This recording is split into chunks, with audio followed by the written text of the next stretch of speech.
What seems to be new is the deployment of Tulsi Gabbard and Kristi Noem as part of an election subversion strategy in advance. And Bill Barr did a little bit of this in 2020. I remember him going on CNN and talking about fraud that hadn't happened yet. And he seemed very willing, publicly at least, to, and privately, as was reported out, to investigate Donald Trump's claims. But at the end, he was one of the witnesses before the January 6th Select Committee to call all of it bullshit. It doesn't seem like Tulsi Gabbard and Kristi Noem have that posture publicly at all. And what we have learned of them, I can't imagine privately that they will either. Will you just speak to how much farther this will go with enablers like them in the cabinet? Yeah, so people need to realize that in December of 2020, Donald Trump was actually presented with an executive order that would have seized ballots, appointed a special counsel to investigate fraud, and ordered the Department of Justice to do a variety of other things. And it didn't happen.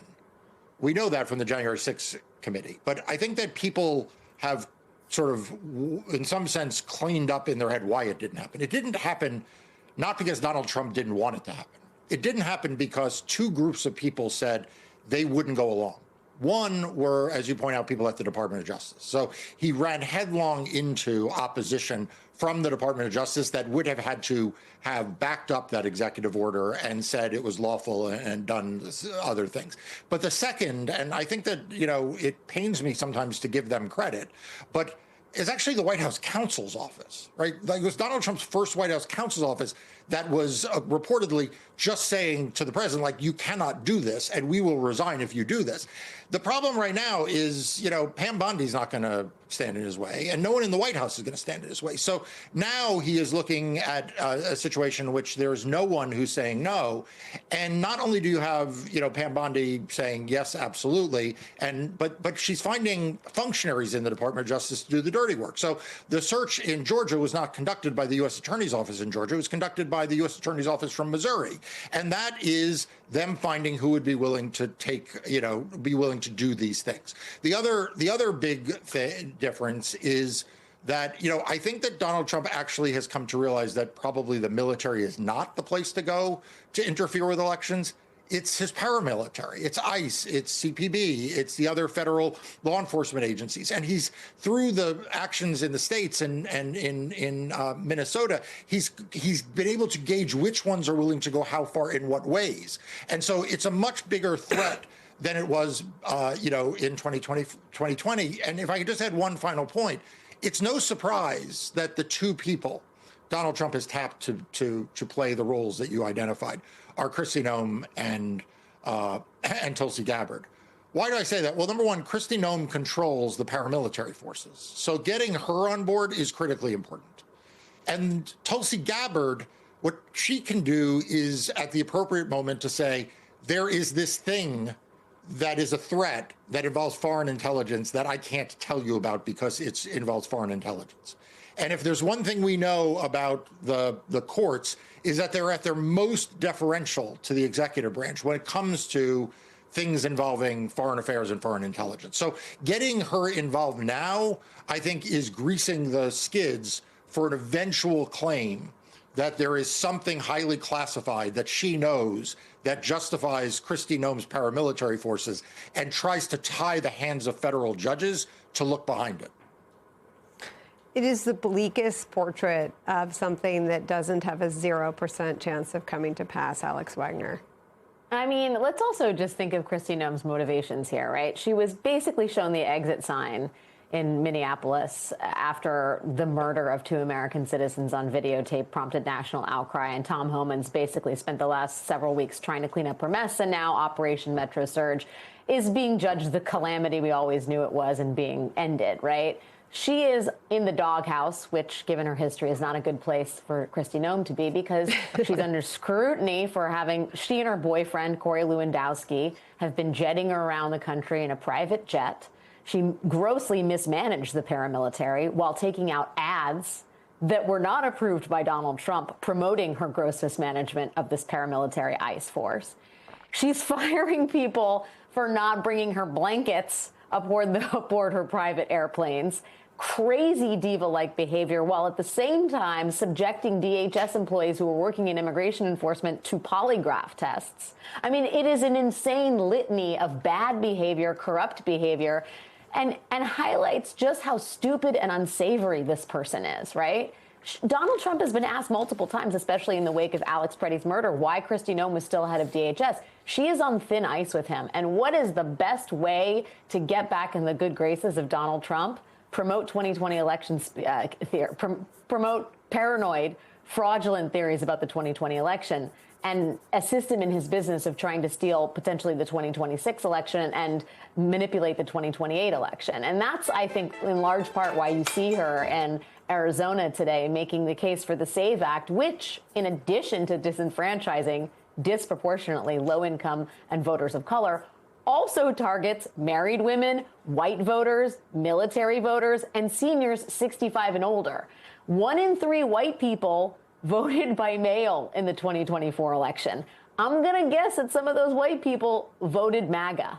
This is a stupid, stupid idea, in addition to being pernicious and slightly evil, not just for Democrats, but also for Republican voters. I can't say enough how awful she is and how awful this strategy is. Nicole.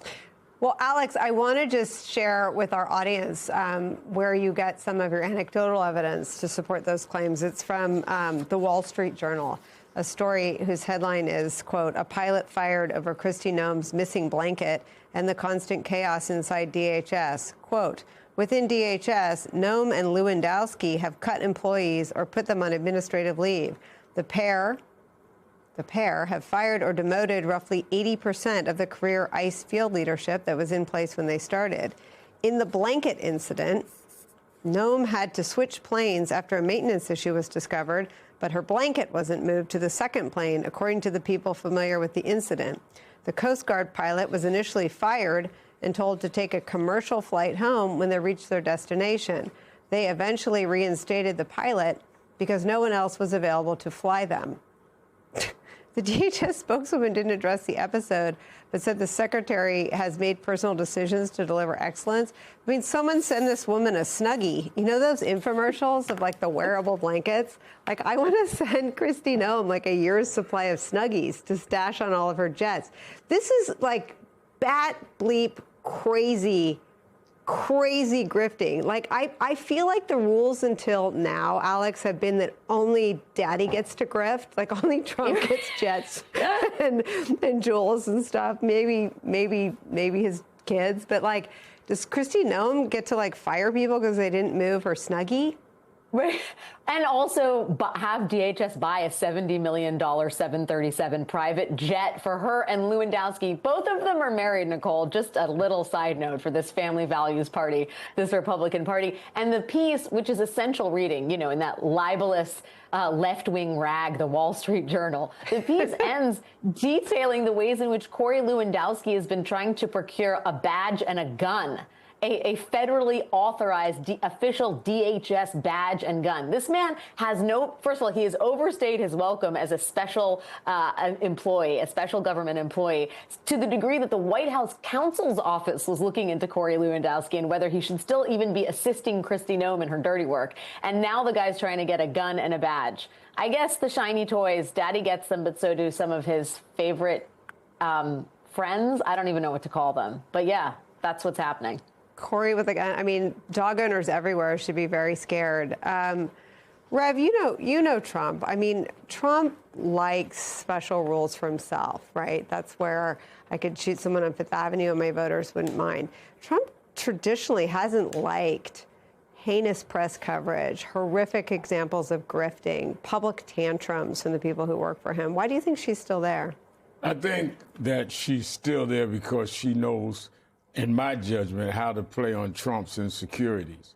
And because somebody has brought back to him the illusion that he really won 2020, and they're doing all of these things so in 26 they can cripple you if the Democrats take the House, and you'll be a lame duck for 2 years, and they'll be subpoenaing everybody in front of judiciary. Even though your president can't go there, have everybody there, and Epstein will be, I mean, somebody can play on his paranoia.